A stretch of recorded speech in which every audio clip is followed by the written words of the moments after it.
Dan ini cukup banyak data-data penting baik dari eksternal maupun domestik yang menjadi perhatian pelaku pasar.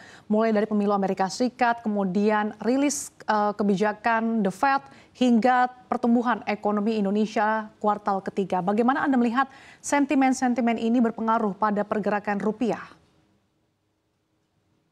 Baik Mas Sasa, sebetulnya kalau kita lihat pasar, semua lebih terfokus terutama dari keluarnya hasil nanti daripada Fed di hari Kamis yang akan datang.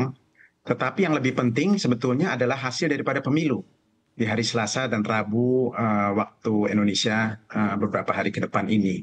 Karena pemilu Amerika Serikat ini sangat menentukan, terutama baik volatilitas di pasar maupun arah kalau kita lihat terutama dari US Treasury maupun dollar index yang ada.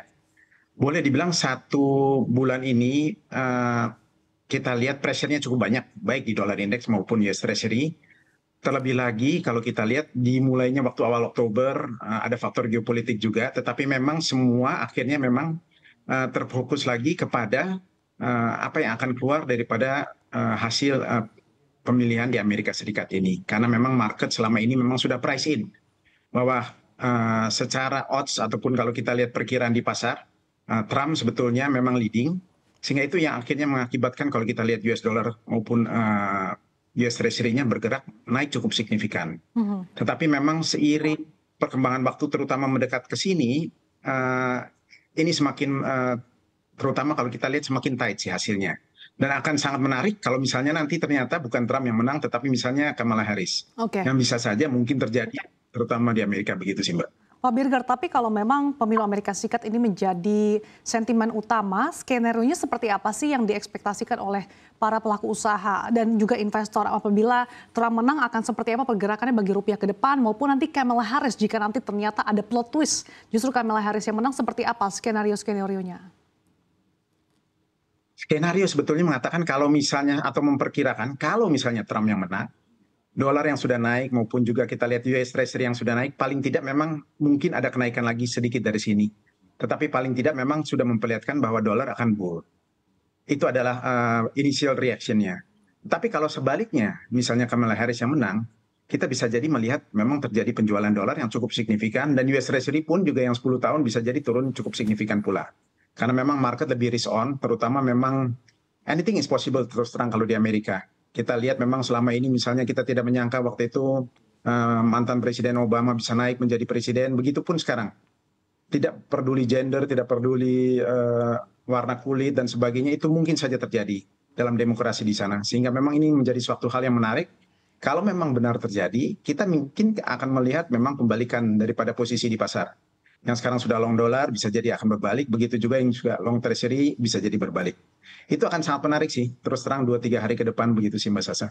Oke, di tengah pasar yang masih risk on 2 hingga 3 hari ke depan, di satu sisi pelaku pasar juga menanti seperti apa arah kebijakan The Fed. Dari Anda seperti apa sih Pak ekspektasinya? Apakah memang The Fed akan kembali menahan suku bunga atau justru akan memangkas? Nah ini yang cukup menarik. Tetapi kalau kita melihat dari dot plot yang sudah dikeluarkan di bulan September lalu, sebetulnya sudah in place bahwa Fed akan memotong suku bunga paling tidak 25 basis dalam 2 kali pertemuan terakhir, yaitu bulan November ini dan bulan Desember. Itu memang sudah menjadi policy, karena memang kita lihat tren inflasi terutama di Amerika Serikat sudah mulai bisa terkendali.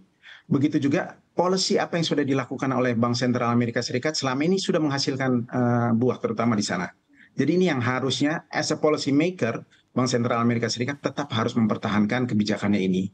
Kalau sampai ini tidak terjadi, mungkin akan repot juga. Sekalipun nanti kita melihat siapapun presidennya, tetapi memang ke depannya Amerika perlu juga pertumbuhan. Oleh karena itu, paling tidak dengan suku bunga yang paling tidak bisa terkendali ini, diharapkan pertumbuhan ke depan, terutama data-data ekonomi yang masuk akan kembali membaik dan terus membaik, terutama di Amerika Serikat. Begitu sih Mbak Sasa. Oke, lalu bagaimana dengan Bank Indonesia? Apakah langkah ini akan diikuti serupa mengingat pergerakan rupiah akhir-akhir ini dalam 2 pekan terakhir cukup bergerak volatile? Ya, kalau Bank Indonesia yang pasti melihat rupiah as a flow driven currency, kita pasti akan melihat ataupun mengikuti apa yang dilakukan oleh Bank Sentral Amerika Serikat dalam hal ini.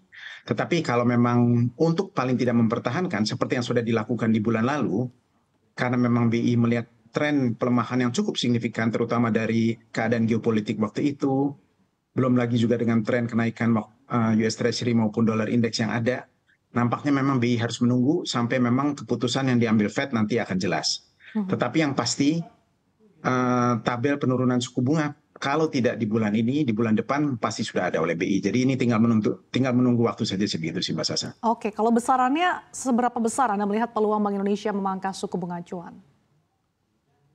Kalau saya melihat sih harusnya 25 basis, paling tidak sampai dengan akhir tahun itu sudah cukup baik. Dan memang sebetulnya ruangannya itu terbuka cukup lebar. Karena kalau kita melihat seluruh data yang ada di kita, terutama inflasi, itu sangat terkendali, walaupun memang kemarin ataupun di awal bulan ini ada sedikit kenaikan, tetapi itu masih dalam range ataupun interval yang wajar begitu sih. Tapi paling tidak 25 basis di pemotongan suku bunga harusnya memang ada begitu sih. Oke, ada ruang 25 basis point hingga akhir tahun 2024 ini. Kalau kita perhatikan juga Pak Birger, dalam beberapa hari terakhir terjadi net foreign sale baik di pasar ekuitas maupun surat utang. Apa sebetulnya yang menyebabkan begitu deras capital outflow? Apakah memang dari segi nilai fundamental Indonesia yang bisa dikatakan kurang cukup kondusif, apalagi daya beli masyarakat masih melemah dan juga industri manufaktur masih terkontraksi?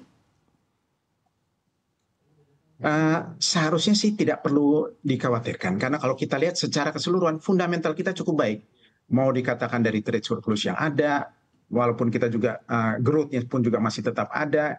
Kita lihat juga cadangan devisa kita juga cukup baik. Walaupun memang ada depresiasi di rupiah, tetapi kalau kita lihat depresiasi di rupiah, sebetulnya inline dengan apa yang kita lihat kenaikan di dollar index. Bahkan kalau kita lihat dollar index, taruhlah nggak usah, tidak perlu year to date, tetapi misalnya month to date saja. Kenaikannya itu cukup signifikan 2-3%, rupiah kita pun sebetulnya inline pelemahannya. Jadi harusnya kalau kita melihat secara fundamental, apa yang terjadi terhadap rupiah itu sebetulnya sudah inline dengan apa yang terjadi secara eksternal. Dalam hal ini kalau kita lihat indikatornya ada di dollar index begitu sih Mbak Sasa. Oke,